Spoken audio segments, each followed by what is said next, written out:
Hello hello everyone, welcome two point study YouTube channel. आज हम लोग बात करने वाले हैं आपका जो ये पैलिमॉन है ना, इसका रिस्पायरेटरी सिस्टम। ये बहुत ज़्यादा पूछा गया क्वेश्चन है बीएससी के एग्जाम में। ठीक है, अभी हम लोग थर्ड पेपर की बात कर रहे हैं, तो ये आपके थर्ड पेपर में आता है। ठीक है, तो ये बहुत ज़्यादा पूछा जाता है आपके एग्जाम में कि रिस्पायरेटरी सिस्टम ऑफ पैलिमॉन। ठीक है, तो इसको देखते हैं।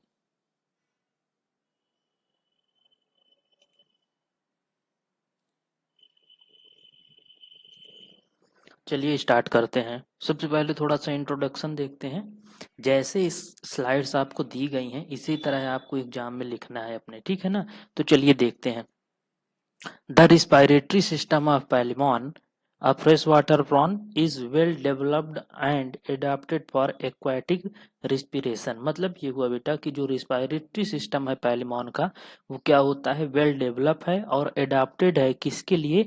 एक्वाटिक रिस्पिरेशन के लिए। क्या है ये आपका? एक्वाटिक रिस्पिरेशन के लिए एडाप्टेड है। ठीक है ना। एक आपके एक नंबर में क्वेश्चन आता है कि जो पैलिमॉन है वो क्या है, तो ये है आप बेटा फ्रेश वाटर प्रॉन है। ये क्या है? फ्रेश वाटर प्रॉन है। इसको आप लोग ध्यान दीजिएगा कि जो पैलिमॉन है बेटा, ये आपका फ्रेश वाटर प्रॉन है। ठीक है ना। चलिए नेक्स्ट देखते हैं अगला point. Being a crustacean, Palaemon breathes through gill which are highly efficient organ for gases exchange. Palaemon breathe किससे करता है? गिल के थ्रू करता है। ठीक है ना। और ये क्या होते हैं? हाईली एफिशिएंट होते हैं गैसियस एक्सचेंज के लिए। ये हाईली एफिशिएंट होते हैं गैसियस एक्सचेंज के लिए। चलिए आगे देखते हैं next. These these structure allow to organism to absorb dissolve oxygen from water and expel carbon dioxide. These structure, यहाँ पे किसकी बात हो रही है? यहाँ पे गिल की बात हो रही है। गिल जो होता है बेटा, वो ऑर्गेनिज्म को अलाउ करता है क्या करने के लिए? एब्जॉर्ब करता है आपको ऑक्सीजन जो वाटर में डिसॉल्व होता है, और एक्सपेल करता है कार्बन डाइऑक्साइड। ठीक है। The respiratory system work in close coordination with the circulatory system to ensure proper oxygen supply to body tissue. जो इसका रिस्पायरेटरी सिस्टम है बेटा, वो हाईली डेवलप होता है और वो कोऑर्डिनेशन में काम करता है। किसके? सर्कुलेटरी सिस्टम के। दोनों जब कोऑर्डिनेशन में काम करते हैं, तो इससे होता क्या है कि जो ऑक्सीजन है उसकी प्रॉपर सप्लाई होती है बॉडी के टिश्यूज में। ठीक है। नेक्स्ट चलिए, रिस्पायरेटरी ऑर्गन। इसके पहले भी हम लोगों ने बात किया था। तो रिस्पायरेटरी ऑर्गन क्या है? गिल्स है। ठीक है, जिसे ब्रांचिया बोला जाता है। ठीक है। The primary respiratory organ in Palaemon are gill, also called branchiae. ठीक है, ये आप ध्यान रखिएगा। जो गिल्स होती हैं किसकी? पैलिमॉन की, उसे हम क्या कहते हैं? ब्रांची बोलते हैं। ठीक है। These are specialized appendages located in the branchial chamber on either side of the thorax, enclosed by the कार्पेस। ठीक है, ये इनका क्या होता है बेटा? लोकेशन होता है।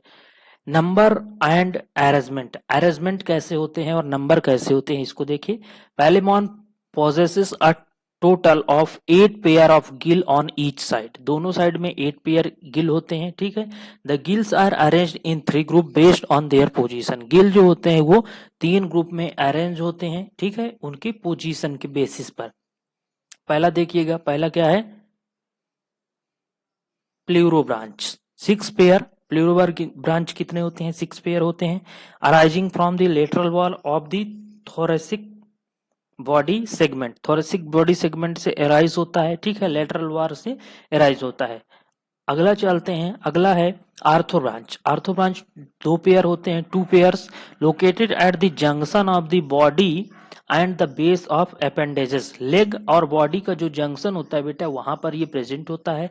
नेक्स्ट है पोडो ब्रांच। पोडो ब्रांच क्या होता है? यूजुअली 1 पेयर, ऑफन रेड्यूस और वेस्टिजियल। ये रेड्यूस होता है या वेस्टिजियल होता है। ठीक है ना। Arise from coxa of second मैक्सीपेडा।